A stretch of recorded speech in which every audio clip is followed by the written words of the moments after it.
Industrial pollutants on Manila Bay. I have chosen this as my environmental issue as I have a significance of personal interest in the Philippines and overall the environment itself. With rising population, more pollution is potentially created, especially in Manila, being one of the most populated cities on Earth. I've created a video in hopes to attract and educate other environmental activists and the general public of the Manila region. Manila, it's the capital of the Philippines, a megacity that has more than 22 million people living within its metropolitan area.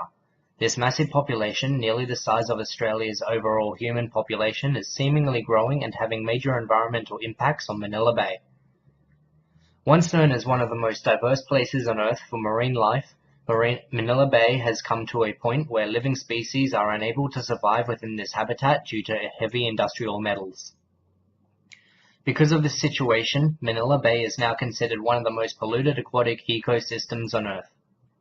Environmental degradation of Manila Bay has not only been caused by industrial metals, but other contaminants and general waste from the public has helped contribute to the status Manila Bay is in now. Many factors revolve around the issues into why Manila Bay is the way it is today. Reasons linked to the issues include limited rubbish disposal facilities, government corruption, and lack of environmental education are to name just a few. So to explain what is happening, much of this pollution is being dumped from industrial factories. They have dissatisfactory management systems and progress for their waste, or they both have total disregard for the environment and find it a cheap or free means to dump this waste into the water. As the Philippines overall is a third world country, many people here live in poverty. Slums built along riverbanks on the rivers that run throughout Manila have very poor or no sewage facilities. This is a major contribution of other contaminants to Manila Bay. Although this may be human fecal matter, I have noticed when traveling throughout Manila, people use these waterways throughout the city as a dumping ground for rubbish also. I believe this is linked to the fact the government has not implemented proper rubbish disposal techniques throughout the city. Some of the first reporting indications that Manila Bay had issues was when local residents had complained about getting sick after eating shellfish that had been caught.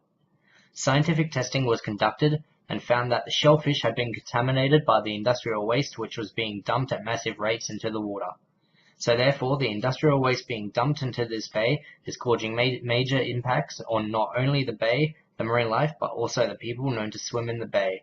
Despite the warnings, people have become ill with skin issues including rashes and scaling, and internal issues such as stomach cramps and major headaches. The impacts of industrial pollutants have been noted in the Supreme Court of the Philippines. The Supreme Court issued notices to other governmental bodies to get Manila Bay rejuvenated to a recoverable state. However, corruption and or lack of funding have had poor results and still little has been done.